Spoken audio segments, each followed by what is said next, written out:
झारखंड के संथाल परगना में चुनावी तपिश पड़ गई है। सभी दलों ने चुनाव प्रचार में पूरी ताकत झोंक दी है।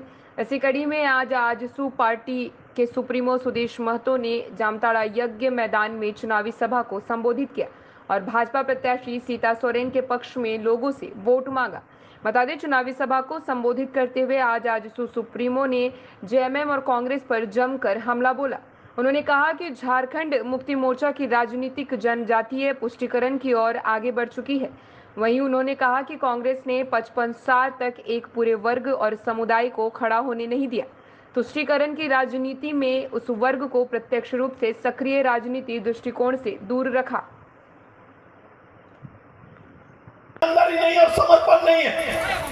मैं तो लगातार कहता हूं कि इनका झारखंड मुक्ति मोर्चा का राजनीति जनजातीय बेस पर तुष्टीकरण की राजनीति की ओर आगे बढ़ चुके हैं। एक कांग्रेस ने 55 साल तक एक पूरे वर्ग और समुदाय को खड़ा होने नहीं दिया। तुष्टीकरण की राजनीति में उस वर्ग को प्रत्यक्ष रूप से सक्रिय राजनीति से दूर रखा, मात्र वोट बैंक का अधिकार बना दिया है। और उसी तरह से झारखंड मुक्ति मोर्चा ने भी हमारे एक बड़ा जनजातीय समाज को कहीं न कहीं उनकी तरक्की को रोकने के लिए केवल अपना चेहरा, अपना परिवार और अपना नाम देकर सीमित करके रख दिया कि उनको केवल, मैंने कई बार उनको कहा कि जनजातियों का अर्थ बता दो, जनजातियों की कल्पना बता दो कि आप जनजाति के लिए करना क्या चाहते हैं। एक धोती, एक साड़ी और थोड़ा अनाज, ये तो जीने, खाने और तन ढक सकते हैं, लेकिन हम राजनीति कर रहे हैं। राजनीति में हम जनजाति का क्या भविष्य है ये पहले बता दीजिए। मेरे घर में पैदा होने वाला, बेटा बेटी का भविष्य कैसे सुनिश्चित होगा, ये क्या गणित है आपका, बता दीजिए। 40 साल में ये कहानी कहीं गढ़ नहीं पाए। ये क्षेत्र रहा है। एक मैं कहता हूं कि विकास जैसा शब्द, अगर विकास की बात करते हैं तो विकास जैसा शब्द झारखंड मुक्ति मोर्चा को शोभा नहीं देता है। झारखंड मुक्ति मोर्चा कांग्रेस हमको बता दे, मैं तो कहता हूं एक गांव गिना दीजिए जिसको आपके विकास का आदर्श हम मानेंगे। एक गांव गिना दीजिए जिस गांव को अपने डेवलपमेंट का मानक बनाया है। ऐसा कोई गांव है तो मुझे बता दीजिए और दिखा दीजिए। अब समय के साथ लोगों की भावना से खेलते आए। मैं अपने संथाल परगना के और खासकर दुमका जामताड़ा के एक परिवार, एक कार्यकर्ता से आग्रह करने आया हूं कि समय बदला है, परिदृश्य बदलने की तैयारी है। आइए, ये दुमका कभी भी चीर परिचित का रहा नहीं।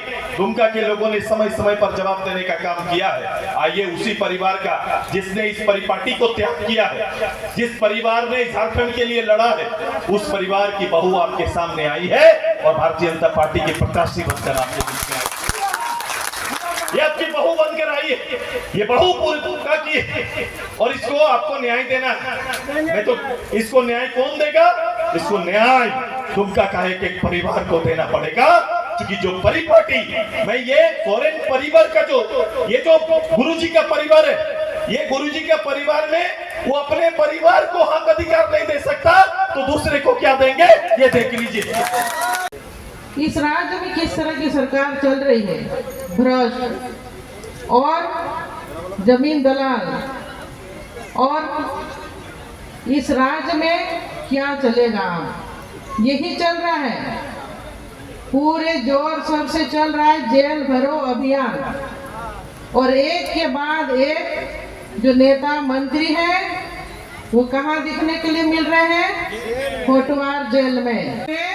और बसंत सोरेन और कल्पना सोरेन की तो दूर की बात है, ये लोग कभी आंदोलन किए ही नहीं है। आंदोलन करते तो दिल्ली जाते, लोगों को लेकर के जाते, और जो वहाँ जो हमारी आदिवासी जो दीदी है, जो आदिवासी जो दीदी है हमारी द्रौपदी मुर्मू जी, वो वहाँ बैठी हुई है, मोदी जी ने उनको बैठाए हैं। क्या वो बात नहीं सुनते? लेकिन आप दिल्ली तक नहीं गए। और अभी कल्पना सोरेन क्या कह रही है? वो बहू है, कभी कहती है बेटी है, और झारखंड मुक्ति मोर्चा की अगुवाई अकेले ही कर रही है, लेकिन बहू नंबर 1 तो हम ही है ना। बहू नंबर 1 तो हम ही है, वो 2 नंबर है, 2 नंबर बहू, सब कुछ 2 नंबर, काम 2 नंबर, विकास 2 नंबर, सब कुछ 2 नंबर। ये झारखंड के 2 नंबर से चलेगा? चल सकता है, हम लोगों को नंबर 1 ही रहना होगा।